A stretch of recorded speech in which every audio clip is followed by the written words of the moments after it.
우리는 지난 시간에 약속과 율법의 진정한 의미에 대해서 살펴보았습니다. 율법은 하나님의 약속을 결코 폐하지 못합니다. 오히려 하나님의 약속을 더욱 빛나게 하는 역할을 하지요. 왜냐하면 율법은 우리의 전적인 타락만을 알게 하기 때문입니다. 그리고 그 율법을 절대로 온전히 지킬 수 없음을 알게 하지요. 그래서 우리는 율법을 잘 지키는 것이 아니라 오직 구원을 받아야 하는 존재라고 율법은 말합니다. 그래서 율법은 오히려 하나님의 약속, 즉 하나님의 복음을 더욱 빛나게 아름답게 합니다. 이와 마찬가지로 성경에 등장한 다양한 인물들, 즉 예를 들어 아브라함이나 모세나 다윗도 마찬가지로 그리스도를 빛나게 하는 그런 장식품에도 미치지 못합니다. 오히려 성경은 이들의 죄악을 통해서 더욱 온전한 지도자, 더욱 온전한 중보자, 더욱 온전한 왕을 갈망하게 만듭니다. 지난주 설교의 핵심은 바로 율법은 복음을 가장 빛나게 하는 역할을 하고, 이에 대해서 선지자들 역시도 그리스도를 가장 빛나게 하는 역할을 한다고 말했습니다. 율법이 있기에 하나님의 복음이 더욱 빛나는 것이고, 선지자들이 있기에 그리스도가 더욱 빛나는 것이었습니다. 주중에 또 한 분이 저에게 질문을 해주셨는데, 그 질문의 내용이 아주 좋아서 이 내용을 다 같이 하시면 좋을 것 같아서 오늘 또 이 자리에서 함께 나누고자 합니다. 질문은 이것이었습니다. 왜 우리는 하나님을 예배하는 것이 아니라 예수 그리스도를 예배해야 하고, 왜 예수 그리스도를 높이고, 왜 예수 그리스도 중심적이어야 하는가가 질문이었습니다. 우리는 예수님을 통해서가 아니면 성부 하나님을 알 수 없는 자들입니다. 우리는 전적으로 타락했기 때문에 결코 스스로 하나님을 알 수 없는 자들입니다. 또한 성부 하나님께서는 영이십니다. 우리처럼 육체를 가지신 분이 아니시죠.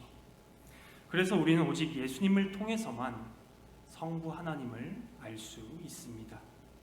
요한복음 14장 8절입니다. 빌립이 이르되 주여 아버지를 우리에게 보여 주옵소서. 그리하면 족하겠나이다. 예수님의 제자였던 빌립이 아버지를 보여달라고 합니다. 그러자 예수께서는 9절에 이렇게 대답해 주십니다. 예수께서 이르시되 빌립아, 내가 이렇게 오래 너와 함께 있으되 내가 나를 알지 못하느냐? 나를 본 자는 아버지를 보았거늘 어찌하여 아버지를 보이라 하느냐? 예수님을 본 사람은 바로 성부 하나님을 본 사람입니다.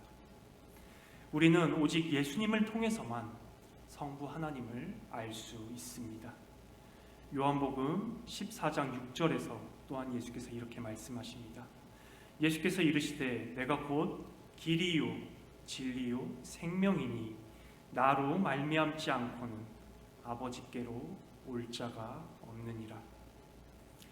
예수님을 말미암지 않고는 성부 하나님께로 갈 수 없다고 예수께서 말씀하십니다. 또한 예수께서 길이시라고 말씀하신 그 의미도 동일한 의미이지요. 예수께서는 성부 하나님께로 가는 유일한 길이시고 유일한 방법이십니다. 성령 하나님은 그럼 어떠실까요? 요한복음 14장 26절입니다. 보혜사 곧 아버지께서 내 이름으로 보내실 성령, 그가 너희에게 모든 것을 가르치고 내가 너희에게 말한 모든 것을 생각나게 하리라. 성령 하나님의 중요한 사역 가운데 하나는 바로 예수님을 우리에게 가르쳐 주시는 그러한 사역입니다. 또한 예수님의 말씀을 우리에게 생각나게 하시는 분이 바로 성령 하나님이십니다. 요한복음 16장 14절에서는 이렇게도 말씀하셨습니다. 그가 내 영광을 나타내리니 내 것을 가지고 너희에게 알리시겠습니다. 성령 하나님께서는 예수님의 영광, 즉 예수님의 아름다움, 예수님의 위대하심, 예수님의 권능, 예수님의 위엄 등등을 우리에게 나타내 보이시는 역할을 하십니다. 즉 예수님을 통해서만 우리는 성부 하나님을 알고 성령 하나님께서는 예수님을 우리에게 어떠한 분인지 알려주시며 예수님께로 우리가 향하게끔 하시는 것이 또한 성령 하나님의 역할이십니다. 그렇기 때문에 우리는 오직 예수님을 통해서만 성부 하나님을 알고 또한 예수님을 통해서만 성령 하나님도 알 수 있습니다. 그러므로 우리는 예수 그리스도를 예배하고 예수 그리스도를 높이며 그리스도 중심적으로 살아야 합니다. 또한 이것이 바로 삼위일체 중심적이기도 합니다. 이처럼 우리 신앙생활의 중심에는 바로 예수 그리스도께서 계셔야 합니다. 다시 본문으로 돌아와서 오늘 본문에서 바울은 23절과 24절을 통해 율법 아래에서 우리가 어떠한 존재였는지를 알게 하고 또한 25절부터 29절을 통해서는 그리스도 안에서 우리가 어떠한 존재인지를 말하고 있습니다. 먼저 23절과 24절을 살펴보도록 하겠습니다.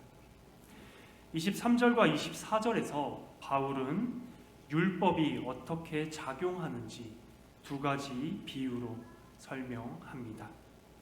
이 두 절의 핵심되는 단어를 살펴보면서 이 문맥에서 바울이 말하고자 하는 바를 살펴보고자 하는데 바로 23절에서는 매였다, 갇혔느니라 이고 24절에서는 바로 초등교사입니다. 23절입니다. 믿음이 오기 전에 우리는 율법 아래 매인 바 되고 계시될 믿음의 때까지 갇혔느니라. 23절에서는 매였다, 갇혔다라는 표현을 바울이 사용합니다. 이 중에 매이다라는 말은 바로 군대 호위병의 보호를 받는다라는 의미입니다. 호위병의 보호를 받는다라고 설명을 드리니 마치 보디가드나 혹은 경호원이라고 생각하실 수 있겠지만 오히려 경호원보다는 감옥을 의미하는 단어였습니다. 그렇기 때문에 23절에 갇혔다라는 표현도 등장하죠. 실제로 이 말은 성경에서 바울이 갇혔을 때 사용된 단어이기도 하였습니다. 사도행전 9장 24절입니다. 그 계교가 사울에게 알려지니라. 그들이 그를 죽이려고 밤낮으로 성문까지 지키거늘. 여기서 지키거늘이라고 번역된 단어가 바로 같은 단어였습니다.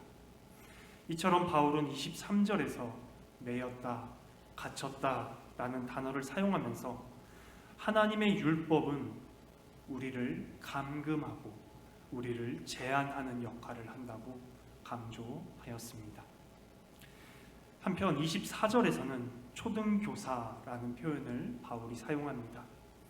초등교사라고 번역된 단어는 선생이라기보다는 오히려 훈육하는 사람에 가까운 단어입니다. 고대의 그림들을 살펴보면 보통 손에 회초리나 지팡이를 들고 있는 사람이었습니다. 이 단어는 바울이 고린도전서에서 이렇게 사용하기도 합니다. 고린도전서 4장 21절입니다. 너희가 무엇을 원하느냐? 내가 매를 가지고 너희에게 나아가랴. 사랑과 온유한 마음으로 나아가랴. 여기서 매를 가지고가 바로 초등교사와 같은 단어입니다. 바울은 고린도 교회에 율법으로 때리면서 그들을 가르치기를 원하는지 아니면 사랑하는 아버지의 마음으로 대하기를 원하는지 고린도 교회에 묻고 있는 것이었습니다. 결국 23절과 24절에서 바울은 감옥이라는 비유와 또한 회초리와 지팡이로 훈육하는 자의 비유를 통해서 율법 아래에 있는 사람들을 비유합니다. 그리고 그리스도 아래에 있는 사람들은 오직 믿음으로 이 감옥에서 꺼냄을 받고 또한 초등교사로부터 해방된다고 바울은 말하고 있습니다. 우리를 풀어주시고 우리에게 자유를 주시기 위해서 그리스도께서 스스로 원하셔서 23절의 표현처럼 그 감옥에 매이고 갇히셨습니다. 바로 십자가라는 감옥이었습니다. 율법은 사람을 속박합니다. 하지만 복음은 우리에게 자유를 줍니다. 율법은 하나님과의 관계가 비인격적입니다. 왜냐하면 율법적 하나님은 우리가 죄를 짓나 안 짓나 감시하시는 분이기 때문입니다. 하지만 복음은 인격적인 관계, 즉 아버지와 아들의 관계입니다. 늘 아버지의 사랑을 받고 아버지의 사랑을 먹으며 자라갑니다. 또한 율법은 하나님 앞에서 늘 불안하게 만듭니다. 하지만 복음은 예수 그리스도의 터 위에서 늘 당당하게, 담대하게 서게 만듭니다. 이 구절에 관해서 존 스토트라는 신학자의 말이었는데 참 좋아서 제가 가져와 보았습니다. 존 스토트의 말입니다. 일찍이 아브라함에게 약속을 주신 하나님이 모세에게 율법을 주셨다. 왜 그러셨을까? 먼저 문제를 드러내야 해답을 주실 수 있기 때문이다. 율법은 죄를 드러내고 유발하고 정죄했다. 율법의 목적은 점잖은 인간의 가면을 벗겨 그 안에 실상을 드러내도록 하는 데 있었다.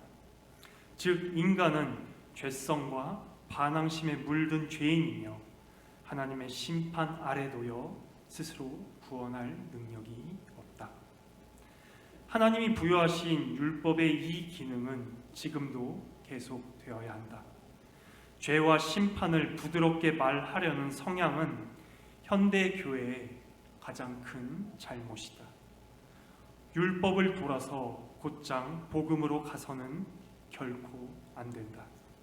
이는 성경의 역사에 나타난 하나님의 계획을 거스르는 일이다. 일찍이 누구도 먼저 율법을 통해 자신의 실상을 보지 않고서는 복음의 진리를, 복음의 진가를 깨닫지 못했다. 칠흑같이 캄캄한 밤 하늘에만 별이 보이듯이 복음도 어두운 죄와 심판을 배경으로 할 때만 그 빛을 발한다. 라고 존 스토트가 말했습니다. 지난주에 설교한 율법이 오히려 복음을 빛나게 한다는 말과 의미가 통합니다. 두 번째 대지는 25절부터 29절까지로 그리스도 안에 있는 우리에 대해서 바울이 말합니다. 어찌 보면 이 25절부터 29절까지가 갈라디아서의 꽃이라고도 불리는 그러한 문맥입니다. 개역개정에 보면 25절은 믿음이 온 후로는 이라고 시작을 하지만 원어인 헬라어 성경에 보면 그러나 지금은 이라는 말이 담겨져 있습니다. 즉 우리가 율법 아래에 있는 상황이 아니라 예수 그리스도 안에 있는 상황이라는 것을 바울은 강조하고 싶었습니다. 25절입니다. 그러나 지금은 믿음이 온 후로는 우리가 초등교사 아래 있지 아니하도다. 바울은 이제 우리가 더 이상 율법 아래에 있지 않다고 선포합니다. 그리고 이제는 26절과 같이 예수 그리스도 안에 있습니다. 그렇다면 율법이 이제 그리스도 예수 안에 있는 자들에게 아무런 상관이 없을까요? 아닙니다. 바울이 25절에서 언급한 것처럼 믿음이 있기 전에 초등교사 아래에 있다고 했습니다. 아이가 성장하고 자랄 때까지 초등교사는 부모의 역할을 합니다. 그 아이가 다 자라서 성인이 되었을 때 완전히 그 아이가 다른 사람이 될까요? 결코 그렇지 않습니다. 어렸을 때 배웠던 그 가치관의 영향을 받습니다. 그 영향을 벗어나지 않지요. 하지만 초등교사 역할을 했던 율법에 이제 더 이상 끌려가지는 않습니다. 이제는 복음을 누리고 복음을 맛보고 그리스도 안에서 장성한 성인으로 감사함으로 또한 그리스도를 알아가는 기쁨과 즐거움으로 그리고 그리스도 그분을 기쁘시게 하고 싶은 마음이 생기고 그리스도를 닮아가고자 하고 싶은 마음이 그리스도 안에서 생깁니다. 또한 성령 하나님께서는 그 마음을 북돋아 주시고 자라나게 하십니다. 그래서 이제 더 이상 율법에 끌려가는 것이 아니라 기쁨으로 즐거움으로 예수 그리스도를 닮아가려는 복음적 동기로 율법에 자발적으로 참여하게 됩니다. 이러한 마음이야말로 바울이 26절에서 말하는 하나님의 아들입니다. 26절입니다. 너희가 다 믿음으로 말미암아 그리스도 예수 안에서 하나님의 아들이 되었으니 26절부터 29절까지는 온통 그리스도로 가득 차 있습니다. 이 짧은 단락 안에 그리스도가 5번이나 언급되고 있지요. 그렇게 이 단락이 갈라디아서의 꽃이라고도 불립니다. 그리스도 안에서 하나님의 아들이 되고 그리스도와 합하고 그리스도로 옷 입고 그리스도 예수 안에서 하나이며 그리스도의 것이라고 바울은 말합니다. 혹시 26절에 하나님의 아들이라는 표현이 우리 교회의 자매님들 가운데 좀 불편한 분이 계실지도 모르겠습니다. 하나님의 딸이라는 표현은 안 되나 이런 생각이 드실지도 모르겠습니다. 하지만 이거는 성경이 남성 중심이라서가 결코 아닙니다. 바로 당대의 문화에 대한 배경 지식이 조금 필요할 뿐이죠. 오늘날에는 누구든지 부모님으로부터 유산을 상속받았지만 당대 헬라 문화에서는 오직 아들에게만 그 상속이 주어졌습니다. 그렇기 때문에 바울은 바로 아들이라는 표현을 사용하면서 하나님의 유산을 상속받는다라는 개념을 말하고 있는 것입니다. 한편 계시록 21장에 보면 21장 2절에 보면 우리 모두는 그리스도의 신부라고 말합니다. 제가 화장하고 드레스를 입은 모습이 상상이 되시나요? 감사하게도 그때는 지금의 외모나 모형이 아닌 영화롭게 된 외형이라 참 다행이기도 합니다. 27절입니다. 누구든지 그리스도와 합하기 위하여 세례를 받은 자는 그리스도로 옷 입었느니라. 바울은 할례라는 행위를 통해서 하나님께 받아들여진 것이 아니라고 갈라디아서 내내 강조하였습니다. 그러다 갑자기 여기서는 세례를 받아야 한다라고 바울이 말하는 것일까요? 아닙니다. 세례 역시도 믿음에 의한 외적 결과일 뿐이라고 바울이 말하는 것입니다. 그리스도와 연합한 자는 26절처럼 내적으로는 믿음에 의해서 그리고 27절처럼 외적으로는 세례에 의해서 그리스도 안에 있고 그리스도 안에 있는 사람은 그리스도로 옷 입고 그리스도로 옷 입은 사람은 바로 하나님의 아들이라고 말하는 것입니다. 그러면서 바울은 28절에 그리스도 안에서 하나됨을 또한 강조합니다. 먼저 인종의 구분이 없습니다. 유대인과 헬라인은 서로 반목하며 살았습니다.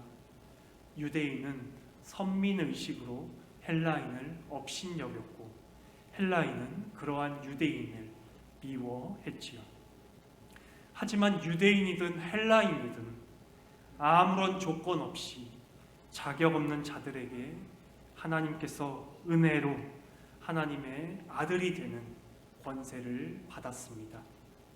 그 은혜로 인해서 유대인이든 헬라인이든 하나가 된다고 바울은 말합니다. 두 번째로는 종과 자유인입니다. 모든 인간 사회에서는 계층을 만듭니다. 심지어 교회에서도 계층을 만들려고 하는 자가 바로 사람입니다. 세상에서는 출생 환경, 재산, 권력, 교육, 직장, 학벌 등등 서로를 나눕니다. 하지만 그리스도 예수 안에서는 모두 다 아무런 조건 없이 예수 그리스도께 받아들여졌기 때문에 계층이나 계급도 없이 모두 다 동일한 하나님의 아들입니다. 마지막으로 성별입니다.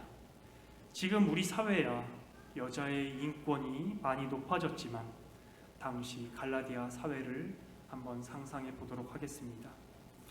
당시 여자들은 지금과 비교할 수 없을 정도로 멸시받았고 학대를 당했으며 또한 착취도 당했습니다. 하지만 성경은 남녀의 장벽을 완전히 무너뜨렸습니다. 26절에서 하나님의 아들로 남자든 여자든 상관없이 모두 다 하나님의 나라를 유업으로 물려받는다고 바울이 언급했었지만 여기서 다시 한번 바울이 한 번 더 콕 집어서 언급하는 것은 바로 이 장벽이 그 시대에 가장 높지 않았을까를 다들 추측합니다. 이 28절은 오늘날에도 마찬가지이지만 당대에서는 거의 혁명에 가까웠습니다. 정말 천지가 개벽할 만한 그러한 혁명적인 내용이었죠. 이 28절을 가지고 오늘 설교에 적용을 해보도록 하겠습니다. 교회 안에서 또 많은 갈등이 있습니다. 서로 간의 의견이 달라서 우리는 갈등을 갖기도 합니다. 하지만 그리스도 안에서 교회가 분열되는 것보다 더 안타까운 일이 어디 있을까요? 다른 사람이 나와 의견이 다른 것이지 틀린 것이 아닙니다. 어떤 때는 오히려 교회에서 세상보다 더 심하게 싸우기도 합니다.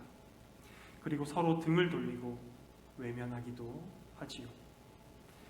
얼마나 교회를 하나 되게 하시는 예수 그리스도를 슬프게 하는 일인가요? 요한복음 17장 21절입니다. 아버지여, 아버지께서 내 안에 내가 아버지 안에 있는 것 같이 그들도 다 하나가 되어 우리 안에 있게 하사 세상으로 아버지께서 나를 보내신 것을 믿게 하옵소서. 요한복음 17장이야말로 예수께서 우리의 영원한 대제사장으로서 성부 하나님께 우리를 위하여 기도하신 진정한 주 기도문이라고도 합니다. 예수 그리스도께서는 우리의 하나됨을 위해 이렇게 기도하셨습니다. 우리를 위해 자기 자신을 아낌없이 내어주신 예수 그리스도의 십자가를 바라보며 나와 틀린 것이 아니라 나와 다르다는 것을 인정하고 서로의 마음을 열고 다가가는 우리 낙현교회가 되기를 바랍니다. 29절에서는 또한 그리스도 안에 있는 자는 그리스도의 것이라고 말합니다. 그리고 지난 시간에 살펴본 아브라함의 자손이라고도 말하죠. 세상에서는 피로 맺어진 관계가 자손이지만 오직 기독교에서는 믿음으로 이어진 관계가 아브라함의 자손입니다. 또한 26절과 같이 하나님의 아들이 되었기에 아들된 권세로 유업을 이어받습니다. 우리 구주께서 오시는 재림 후에 새 하늘과 새 땅에서 왕으로서 우리는 모든 것을 다스리게 될 것입니다. 그리스도 안에 있는 우리는 그리스도께서 다스리실 새 하늘과 새 땅에서 예수 그리스도와 함께 모든 것을 다스릴 것입니다. 또한 이것이 하나님의 약속이라고 바울은 말합니다. 오늘 설교의 결론입니다. 율법 아래에서 우리는 어떠한 존재였나요? 율법이라는 감옥에 갇혀 있었고 몽둥이와 회초리를 든 가정교사 아래 있었습니다. 하지만 믿음을 통해 율법 아래에서 그리스도 안으로 옮겨졌습니다.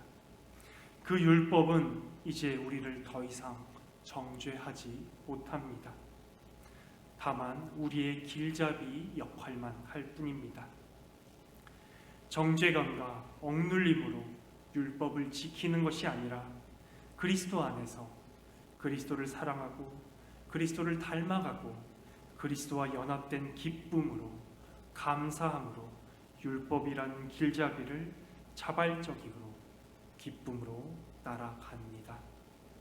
마치 그리스도께서 율법을 온전히 지키신 것과 같이 우리 역시도 그 그리스도를 따라 율법을 자발적으로 지키려고 하는 것이죠. 그리스도 안에서 우리는 어떠한 존재가 되었나요? 믿음으로 하나님의 아들로 입양되었습니다. 다시 한번, 믿음으로 하나님의 아들로 입양되었습니다. 하나님의 아들이기에 유업을 물려받고 하나님의 사랑을 듬뿍 물심받고 살아갑니다. 또한 그리스도와 연합되고 그리스도로 옷 입었습니다. 그리스도 안에서 자격 없는 우리는 아무런 조건 없이 받아들여졌고 하나님께 입양되었지요. 그러하기에 세상에서는 온갖 계급과 분열이 이제 그리스도 안에서는 온전히 하나가 될 수 있습니다. 교회 안에서는 그 어떠한 차별도 분열도 없이 하나가 되어야 합니다. 이 하나됨은 바울이 또한 갈라디아서 2장 1절부터 10절까지도 언급된 그 하나됨이었습니다. 또한 그리스도께서는 지금도 우리의 하나됨을 위해 하늘 보좌에서 기도하고 계십니다. 오늘 설교의 복음입니다. 제가 2달 전에 원죄에 대해서 설교하면서 십자가에서 벗겨지신 그리스도로 인해서 우리가 그리스도로 옷 입혀졌다라고 설교를 한 적이 있습니다.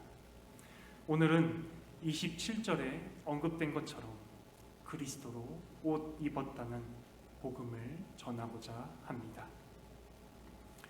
옷을 입는다라는 이런 비유는 바울이 즐겨 사용하는 비유이기도 합니다. 로마서 13장 12절입니다.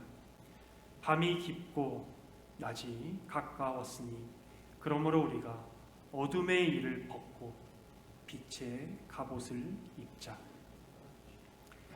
그리스도로 옷 입는다는 것은 그 안에 어떠한 의미가 담겨져 있을까요? 먼저 우리의 기본 정체성이 바로 그리스도 안에 있다는 의미입니다. 옷차림은 우리가 어떠한 사람인지를 보여줍니다. 제가 지금 이렇게 정장을 입고 있는 것은 바로 이 자리가 설교하는 자리이기 때문에 격식을 갖추어서 이 자리에 임했다는 것을 여러분들에게 보여줍니다. 그리스도께서 우리의 옷이라는 말은 우리의 궁극적인 정체성이 그 어떤 세상의 집단이나 성별이나 계급이나 민족이나 재산이나 가치나 그 어떠한 것에 있는 것이 아니라 바로 우리의 진정한 정체성이 오직 그리스도께 있다는 것을 말하는 것입니다. 또한 그리스도로 옷 입는다는 것은 우리가 그리스도와 그만큼 가깝다라는 것도 보여줍니다. 옷은 그 어떤 물건보다 우리 몸에 가까이 있습니다. 또한 우리는 매 순간 날씨로부터 옷을 통해 우리의 몸을 보호받습니다. 그리고 옷은 언제나 우리와 동행합니다. 그리스도께서 우리의 옷이라는 말은 이처럼 그리스도께서 우리와 가깝고 친밀하며 우리를 보호하시고 우리와 늘 동행하신다는 것을 보여줍니다. 우리는 늘 그리스도를 의지하고 신뢰하며 그리스도 안에 거합니다. 세 번째로 창세기 3장 21절입니다. 여호와 하나님이 아담과 그의 아내를 위하여 가죽옷을 지어 입히시니라. 아담의 원죄로 인해서 하나님께서는 짐승을 죽여 아담과 하와를 옷 입혀 주셨습니다. 하지만 예수 그리스도의 속죄로 인해서 하나님께서는 예수 그리스도를 죽이시고 우리에게 예수 그리스도를 입혀 주셨습니다. 바로 창세기 3장 21절의 말씀을 그리스도 안에서 하나님께서 또한 성취해 주신 것입니다.